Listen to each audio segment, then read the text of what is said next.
ইরানের কাছে পরাজয়ের ব্যথা কোনোভাবেই ভুলতে পারছে না নেতানিয়াহু। ইরানের সাথে যুদ্ধের আগে মধ্যপ্রাচ্যে প্রায় একক আধিপত্য বিস্তার করেছিল ইসরায়েল। তবে তেহরানের সাথে যুদ্ধবিরতির পর সেই একক আধিপত্য কিছুটা হলেও কমে গেছে। আর সে কারণেই আবারও মধ্যপ্রাচ্যের মুসলিম দেশগুলোতে ভয়াবহ হামলা চালাচ্ছে ইসরায়েল। সিরিয়া ও লেবাননে বিমান হামলার পর এবার তারা সিরিয়ার রাজধানী দামেস্কে, সিরিয়ার সামরিক সদর দপ্তর ও প্রেসিডেন্ট প্রাসাদের নিকটবর্তী এলাকায় ভয়াবহ হামলা চালিয়েছে।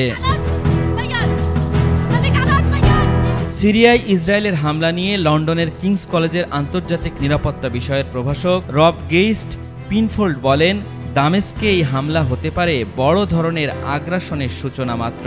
আমরা এখন এমন এক অবস্থানে দাঁড়িয়ে আছি যেখানে ইসরায়েল যে কোনো সময় সিরিয়া জুড়ে দীর্ঘস্থায়ী ও সরাসরি ধ্বংসাত্মক হামলা শুরু করতে পারে। বিশ্লেষকরা বলছেন, ইসরায়েলের এই হামলা মধ্যপ্রাচ্যে আরও বড় সংঘাতের পূর্বাভাস হতে পারে।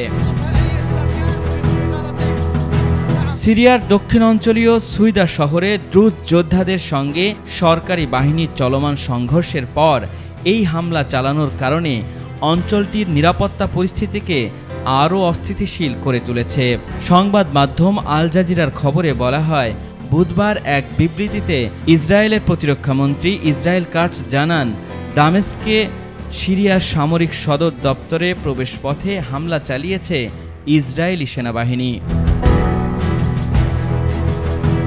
এই হামলা ইসরায়েলের আগের হুমকির বাস্তবায়ন, যেখানে তারা সতর্ক করেছিল যদি সিরীয় বাহিনী সুইদা থেকে সরে না দাঁড়ায় তবে সামরিকভাবে জবাব দেওয়া হবে। ইসরায়েল দাবি করছে তারা সিরিয়ার দ্রুত জনগোষ্ঠী নিরাপত্তার স্বার্থে এই পদক্ষেপ নিয়েছে। আল জাজিরার প্রতিবেদনে জানানো হয়, সিরিয়ার প্রতিরক্ষা মন্ত্রণালয়ের সদর দপ্তরের সামনের ও পেছনের অংশে দুটি ড্রোন হামলা চালানো হয়েছে।